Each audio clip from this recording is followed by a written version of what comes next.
A question that remains on a lot of people's minds are about how Éowyn even managed to kill the Witch King when he was almost unstoppable, at least by mortal standards.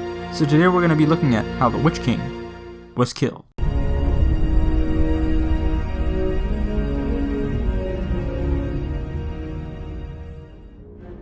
This is a question that I have seen been asked a lot, and I'm not quite sure why I hadn't already covered this, but here we go anyway. So let's first take a look at what happened.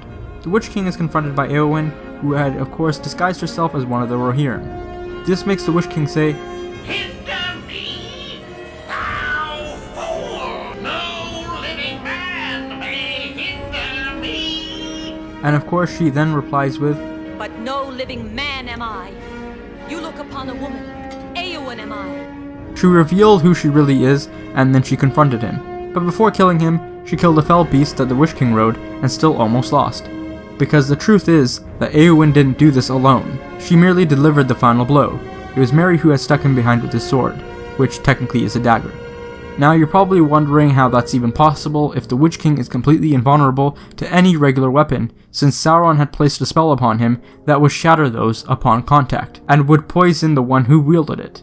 So obviously this means that the blade Merry used wasn't just any regular blade. They were known as daggers of Westernese, or barrow blades. Merry had gotten his from Tom Bombadil when they were in the Barrow Downs, and they were crafted by the Númenóreans to wound anything in Wraithworld.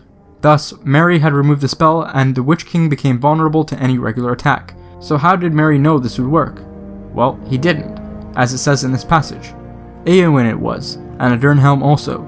For into Merry's mind flashed the memory of the face that he saw at the riding from Dunharrow, the face of the one that goes seeking death, having no hope.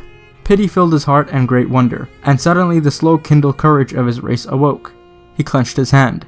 She should not die, so fair, so desperate. At least she should not die alone, unaided. So it was more of a leap of faith. Also, something else I'd like to mention is that Gandalf's staff never got destroyed by the Witch King. This was just in the movie. I'm not sure why Peter Jackson included it, but perhaps it's to show that the Witch King can in fact destroy weapons. So even after killing the Witch King, the poison still affected both Éowyn and Merry, and they were on the verge of death themselves. They were saved, however, by Aragorn in Chapter 8, The Houses of Healing. In this chapter, her brother Éomer thought that she might be dead until Aragorn offered a solution. He said that he could try his best to heal her, but it may not work, and even if it does, there may be some side effects, making her different in some way. Though he felt fairly positive about it, so he continued working anyway. She did not stir, but now she began again to breathe deeply, so that her breast rose and fell beneath the white linen of the sheet. Once more Aragorn bruised 2 leaves of Athelast and cast them into steaming water, and he laved her brow with it, and her right arm lying cold and nerveless on the coverlet. Eventually she was able to wake up, and when he healed Merry as well, he too got up.